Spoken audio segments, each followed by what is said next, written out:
Hi! Hello అండి. Welcome to one more mini vlog. ఇదొచ్చేసి ఈరోజు మార్నింగ్ వ్లాగే అండి. ఈరోజు సాటర్డే కదా! సాటర్డే రోజు నార్మల్‌గా మా పాపకైతే స్కూల్ ఉండదండి. కానీ ఈరోజైతే స్కూల్ ఉందని చెప్పారు. బుక్స్ అయితే అవసరం లేదు కానీ లంచ్, స్నాక్స్ పంపించండి అని చెప్పారు. వాళ్ళకేదో గేమ్స్ అయితే పెడతారంట యాక్టివిటీస్. సో, దానికోసమైతే ఈరోజు స్కూల్ పెట్టారనమాట. ఇంకా డైలీ మార్నింగ్ లేసి పూజ అయితే చేసుకుంటాను. కార్తీక మాసం కదా! అలాగే ఈరోజు కూడా పూజ అయితే కంప్లీట్ అయిపోయిన తర్వాత ఇంకా వేడి నీళ్ళు పెట్టి ఒక సైడు ఇంకా పాపకి వాటర్ బాటిల్‌లో వేడి నీళ్ళే పోయిస్తాను డైలీ. సో, తర్వాత పాలు గూడా కాచిపెట్టాను. ఇంకా మా బాబు లేచిన తర్వాత వానికి పాలైతే ఇవ్వాలి కాబట్టి, ఈరోజైతే లెమన్ రైస్ అయితే చేస్తున్నానండి.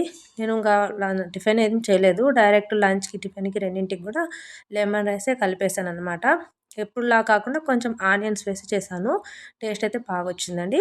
సో, రైస్ వేసిన వెంటనే నేను కలపననమాట. రైస్ వేసిన తర్వాత కొద్దిసేపయితే అలాగే మూత పెట్టి వదిలేస్తాను.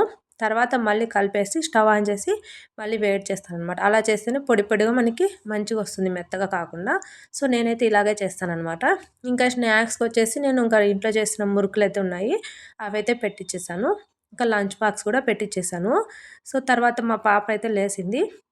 తనని రెడీ చేయడం చాలా చాలా చాలా కష్టమనమాట. అస్సలు మాటైతే అసలే వినదు. ఇంకా ఎలాగోలా బతిమలాడో, అరిసో ఏదో ఒకటి చేసి ఇంకా టయానికైతే రెడీ చేసేసాను. రెడీ చేసిన తర్వాత ఇంక తను కొంచెం పాలు, బిస్కెట్ తిని కొంచెం లెమన్ రైస్ తినింది. ఇంకిక్కడ మా బాబుకైతే పాలు చల్లారుస్తున్నాననమాట. వాడు పాలు చూస్తే అసలు ఆగనే ఆగడనమాట. ఇంకా అవి ఇచ్చేంత వరకు ఏడుస్తూనే ఉంటాడు. ఇంకా పాలైతే చల్లార్చి పీపాలో పోసేసి గ్లాస్‌లో పోస్తే అస్సలు తాగడనమాట. ఇలా పీపాలో పోసి ఇవ్వాలి. చూడండి ఎంత ముద్దుగా తాగుతున్నాడో కదా! సో, మా బాబుని చూస్తే మీకెలా అనిపిస్తుందో కామెంట్ చేయండి. ఇంకా మా పాపని రెడీ చేశాను. ఇంకా మా హస్బెండ్ వచ్చేసి స్వాన్ ఎక్కించడానికి తీసుకెళ్తున్నారనమాట. ఇంకా మా బాబు ఒకటే ఏడుపనమాట. నేనైతే తీసుకెళ్తాను మా బాబుని. ఇంకా మా హస్బెండ్ చల్లగుంది కదా! ఎందుకనేసి తీసుకెళ్ళలేదు. ఇంకా వాడు ఏడుస్తూనే ఉన్నాడనమాట. సో, చాలా ముద్దుగా అనిపిస్తాడు మా బాబు ఏడుస్తుంటే.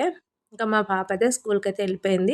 ఇప్పుడు మేముండే ఇంటి నుంచి మెయిన్ రోడ్ దగ్గరే అనమాట. వ్యాన్ అక్కడికే వస్తుంది. అక్కడ నిల్చున్నారు కదా! సో, వ్యాన్ అయితే వచ్చేసింది. ఇంకా మా పాపనైతే వ్యాన్ ఎక్కిచ్చేసి మా హస్బెండ్ తిరిగొచ్చేసారు. ఇంతటితో వీడియో ఎండ్ చేస్తున్నాను. వీడియో నచ్చితే లైక్ చేసి సబ్స్క్రైబ్ చేయండి. Bye bye.